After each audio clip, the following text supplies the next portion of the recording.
Welcome to Sacred Stories Podcast, a place to explore and discuss new and exciting books of consciousness. I'm your host, Rev Ariel Patricia, and speaking with authors that have shared their wisdom, stories, and a higher consciousness through their books is one of my favorite things to do. Today we are speaking with Dr. Glen T. Martin, author of the book, The Earth Constitution Solution, Designed for a Living Planet.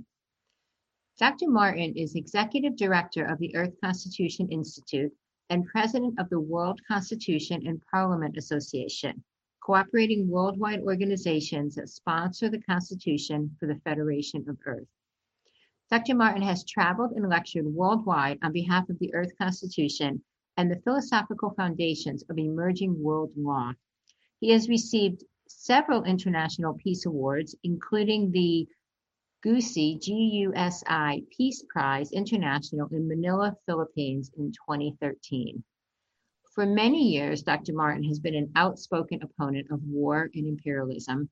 He is the author or editor of 11 books and hundreds of articles on the philosophical, spiritual, and social conditions for world peace, justice, and sustainability. Dr. Martin's philosophical work revolves around utopian horizon value theory, which explains the existential basis for human self-transcendence.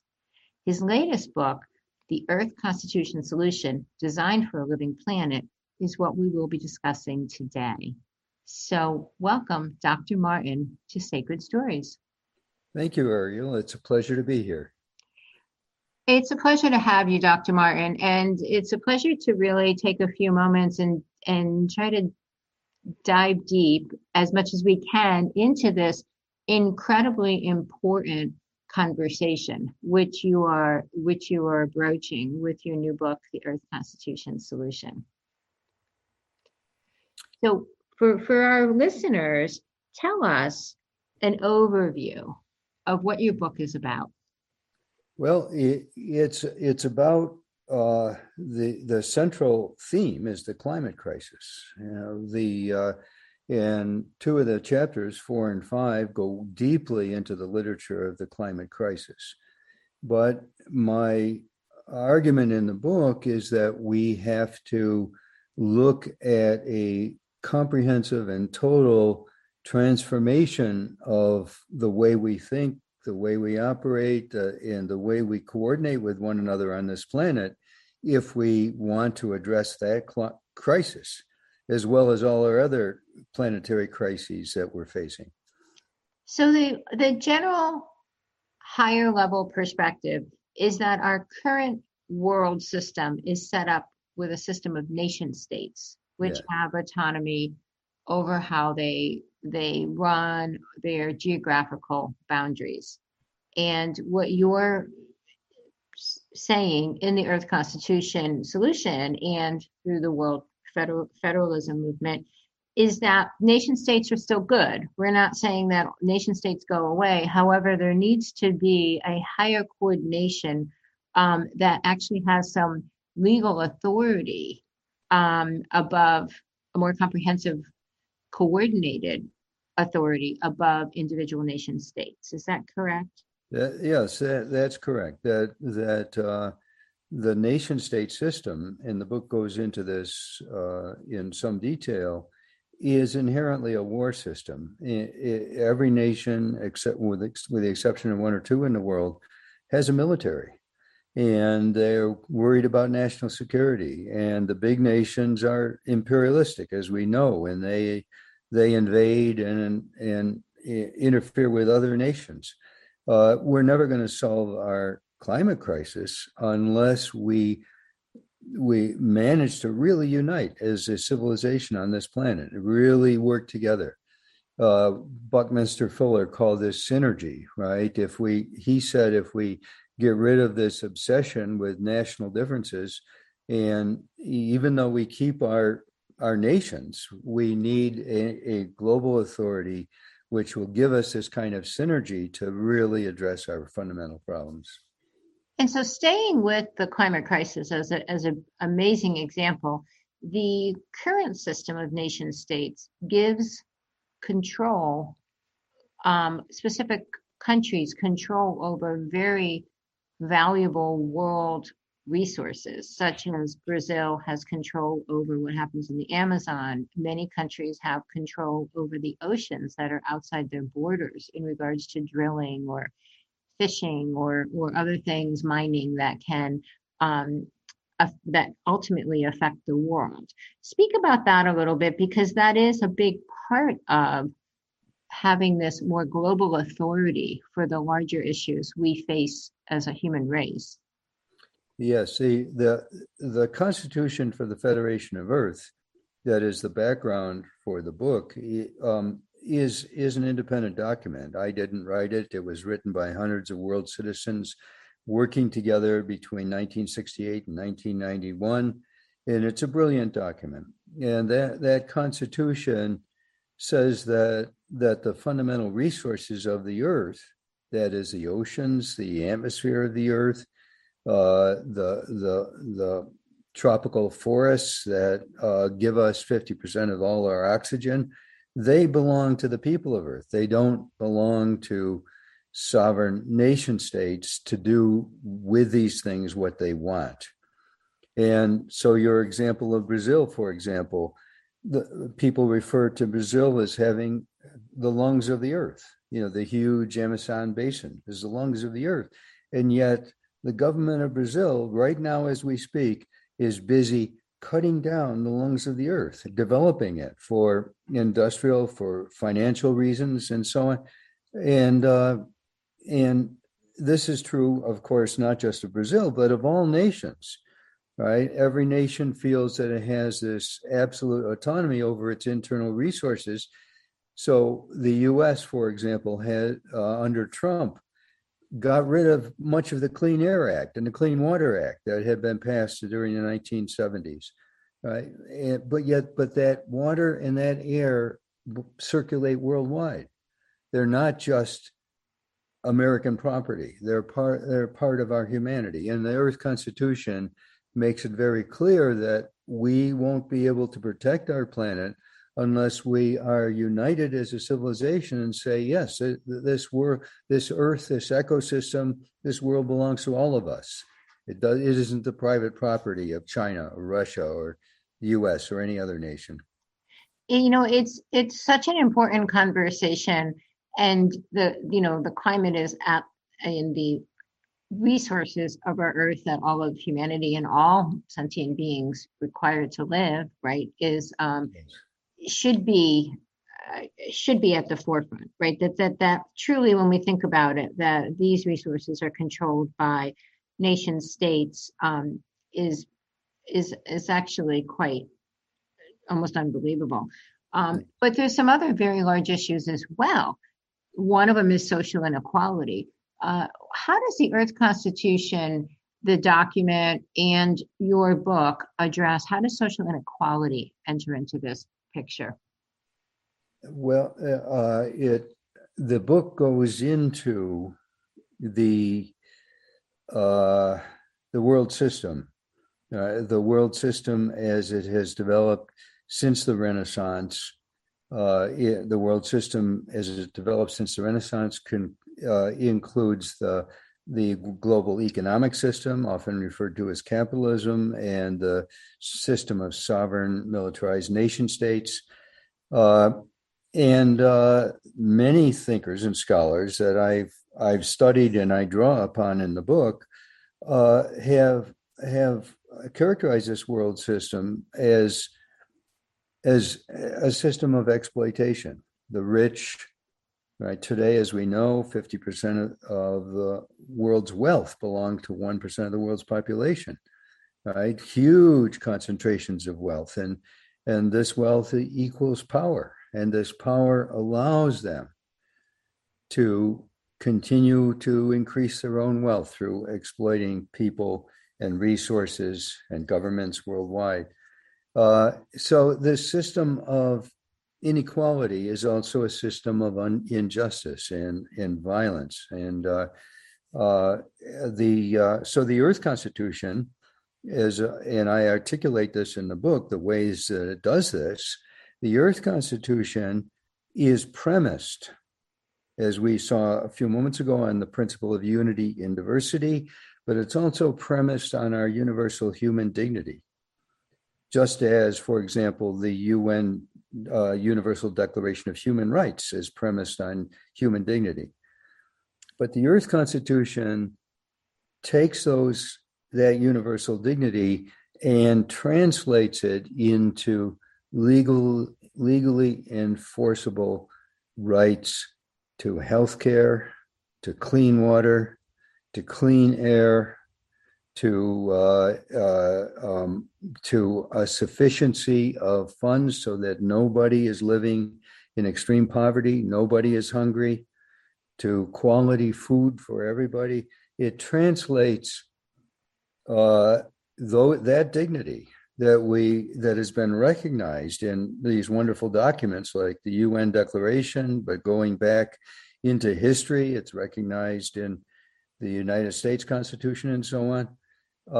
It translates that into enforceable democratic rule law, which is the big difference, because we're never going to solve the problem of inequality until we have the people of Earth legislating laws which bring that into real economic relationships, real social relationships, and not just some set of ideals that are in contradiction with the capitalist system and the nation state system.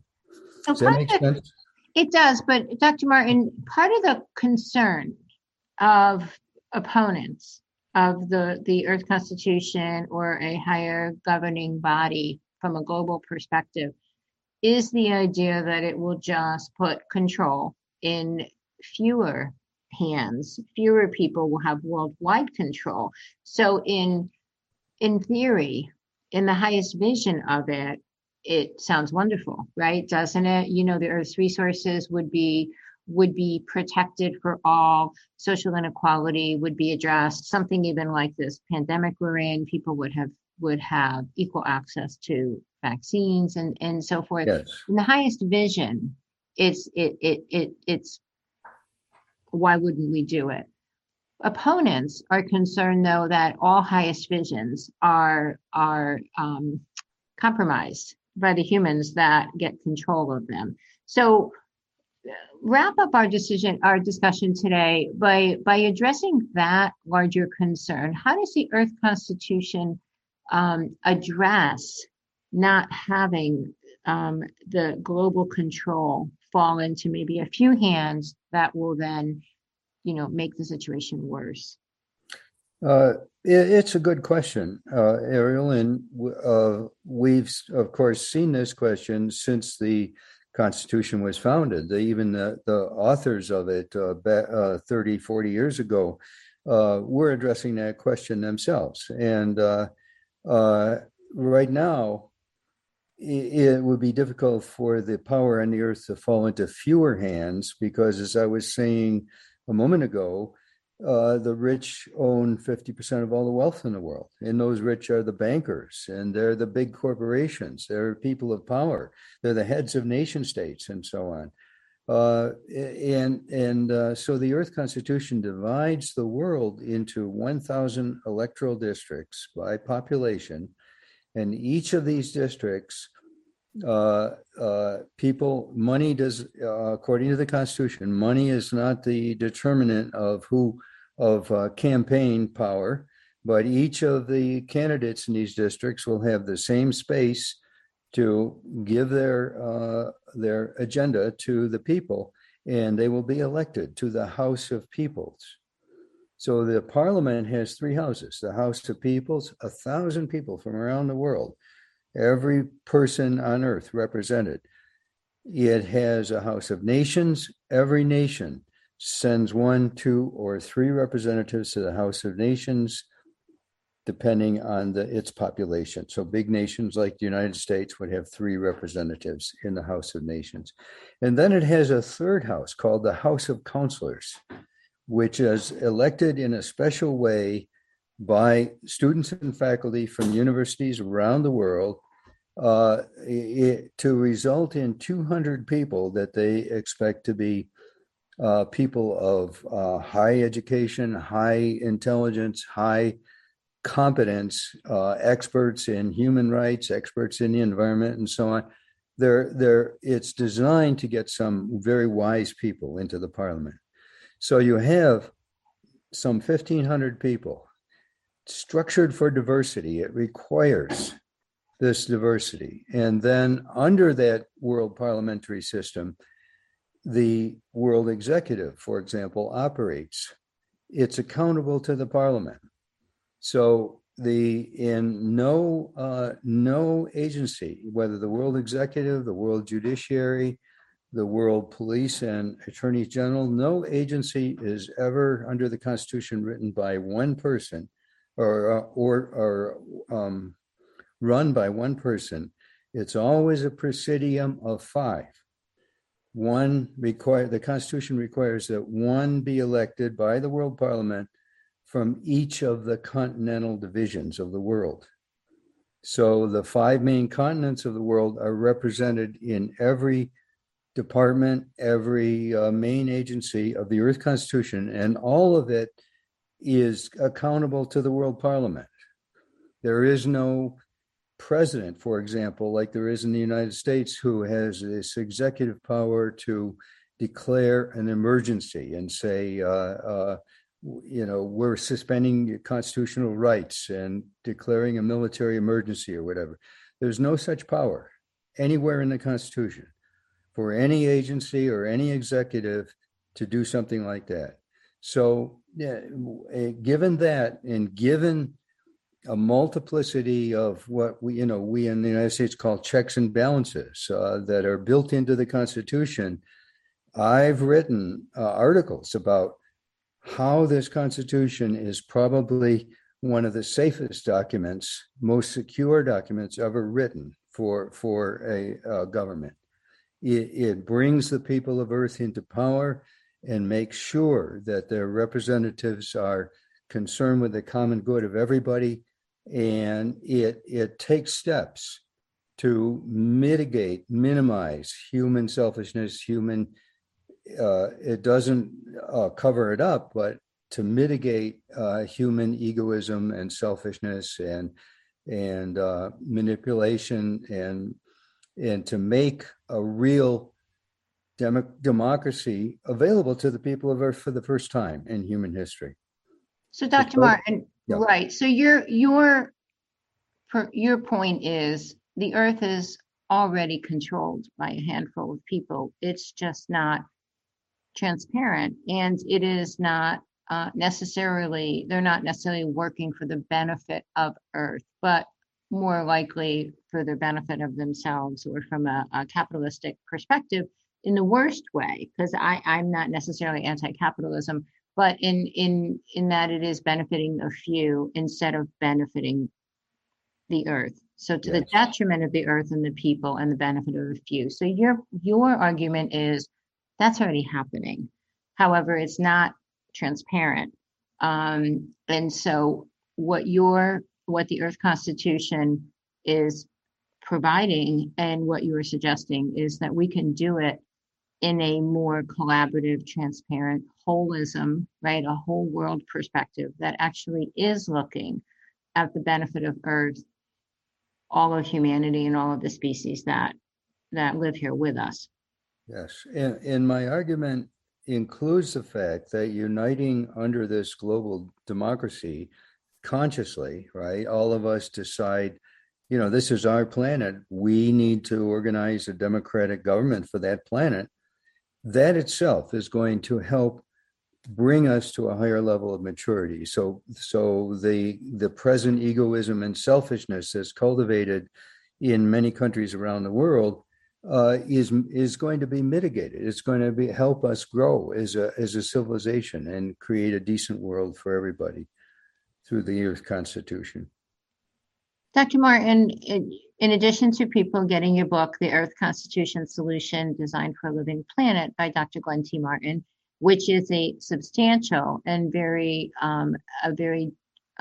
comprehensive read, what can give us, a website, or what can people do today to educate themselves more on the Earth Constitution, and how can they get involved? There are two main websites for our movement, one in the United States and one in India. And the one in India is also in English. It is wcpa.global. That's the name of it, wcpa.global. The one in the United States is called earthconstitution.world. Just one word, earthconstitution.world. And both of these websites coordinate with one another, and you can find the Earth Constitution there, much of our writings there, some of our videos there, and the many projects that we're doing around the world. WCPA is a worldwide organization that has educational projects, healthcare projects, ecological projects. We're concerned to make that transformation happen to one world civilization. Thank you, Dr. Martin. And so to all of our listeners, this conversation, I think, is a really important one, because the Earth Constitution, a global democracy from the perspective of sharing, bringing together a larger collaborative effort for the benefit of all in the earth, not what may be perceived as giving control to a few and losing our rights. This is actually the expansion of human rights and protections is what this movement is about. I encourage you to go to wcpa.global and earthconstitution.world, as well as pick up a copy of Dr. Glen Martin's book, The Earth Constitution Solution, Designed for a Living Planet, and become part of the conversation, become part of the global solution, because we are at a point now, I think we can all agree that immediate solutions are necessary. Dr. Martin, thank you so much for joining us today on Sacred Stories. Thank you. It's a real pleasure to be here and talking with you, Ariel. And thank you to all of our listeners. You've been listening to the Sacred Stories podcast. You can find more wonderful podcasts on our website, sacredstories.com. I'm your host, Rev. Ariel Patricia, and as always, I encourage you, until we meet again, to write your and today our greater global sacred stories well.